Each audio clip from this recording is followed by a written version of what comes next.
This video is sponsored by Dubby Jitterless Energy Blend. Click on the link in the description and use the code PACKERMAN to save 10% on any order.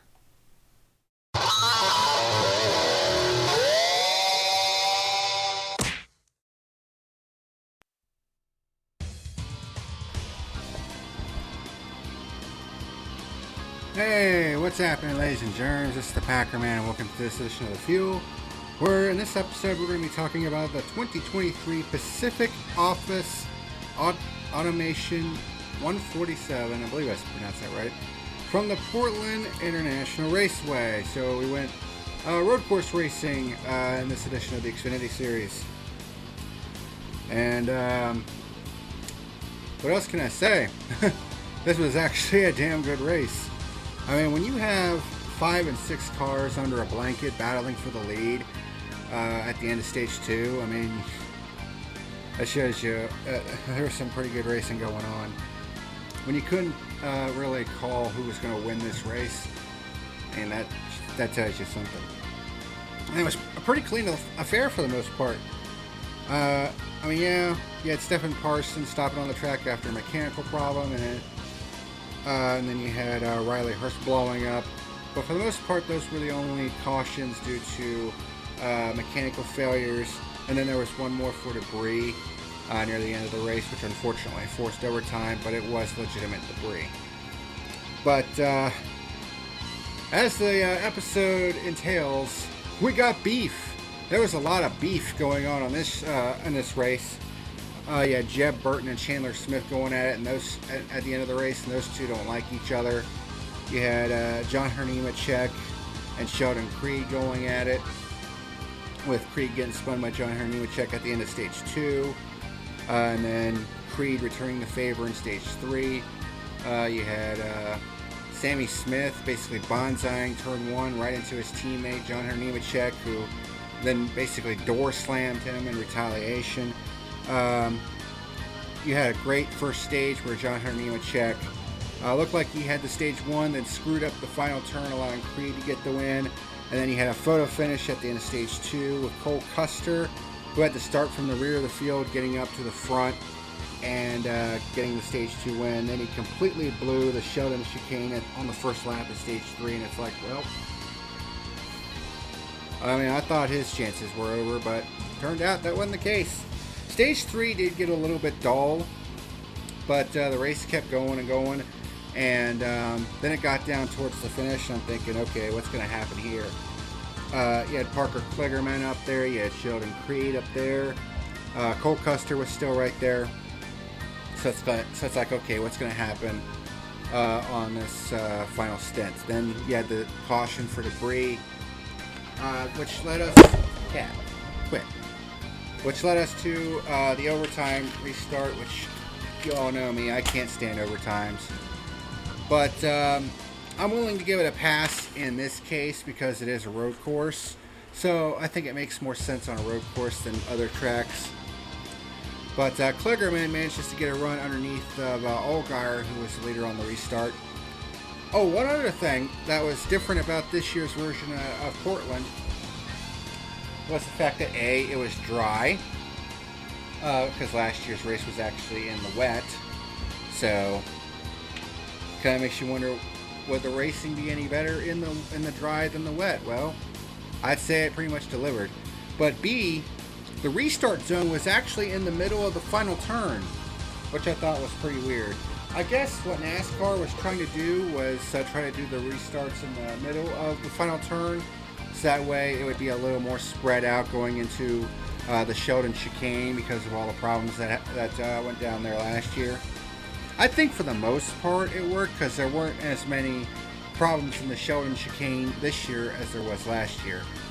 But then, like getting back to the last restart, Kligerman completely blows the first turn and pushes both Allgaier and Sheldon Creed wide, so they basically had to do the zigzag around the signs that they had set up there. They both got through it pretty damn well, and Allgaier still came out in second.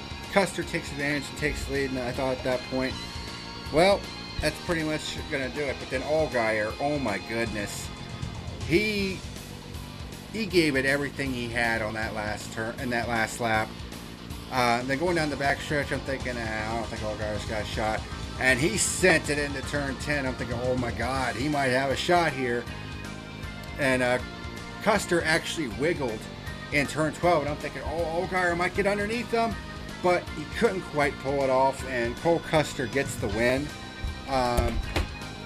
His first win in quite some time. I think his last win in the Xfinity Series was actually at Auto Club last year. So definitely a win that he needed. And then, of course, there was the beef on pit road between Jeb Burton and Chandler Smith. They actually got into a scuffle, and the crews actually got involved with that. And surprisingly, John Hernimacek actually had a talk with Sheldon Creed afterwards, and he basically apologized for spinning him out at the end of stage 2. So, I mean, he basically said that, yeah, I kind of expected that, so it is what it is. But here are the race stats. There were only 5 overall lead changes, which is to be expected because this was a standalone race, so the Xfinity crews weren't there, so it was non-competitive pit stops. So, and there were only 2 pure lead changes, which was the finishes of the first 2 stages.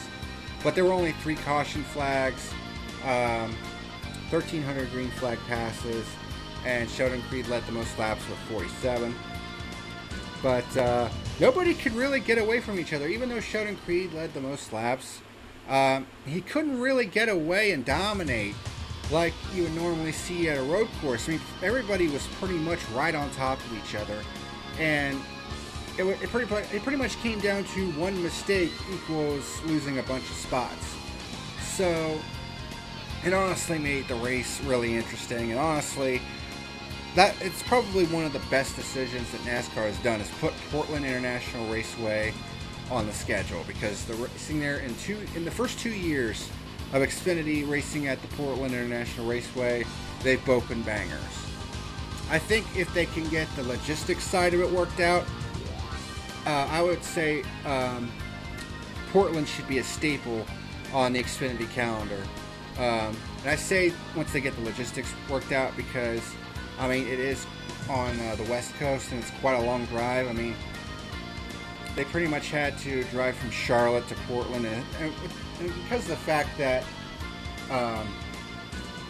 it came, after Coke 600 weekend and all the races got postponed to Monday, well, with the exception of the Truck Series, it was a bit of a nightmare for the Xfinity teams to travel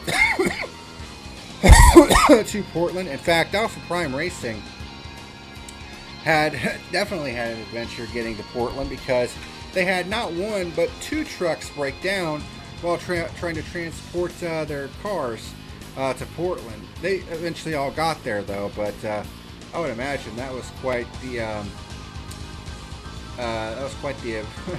chain of events that would make you sweat your balls off if you're the owner of that team. But yeah, all that aside, this was a damn good race. I actually enjoyed it. Went by pretty quickly, which is always nice, and nobody could get away from each other, and it was pretty tight racing throughout.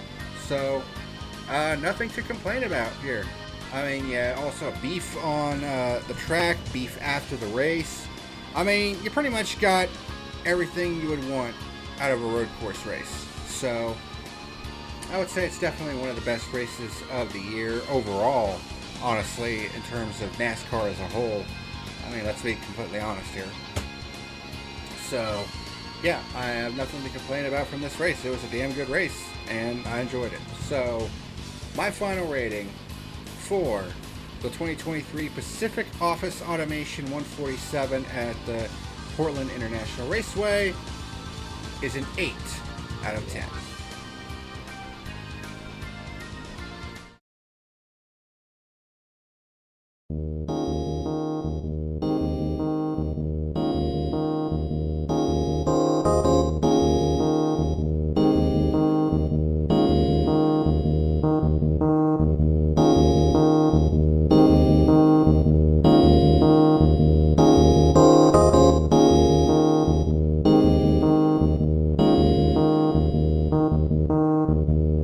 What's happening, ladies and germs? Thank you for watching tonight's video. If you're interested in sponsoring the channel, there is a link to my Patreon down in the description box below. Otherwise, hit like and subscribe if you want to continue watching great content like you saw today. Thank you very much for watching, and until next time, this is the Packer Man signing out.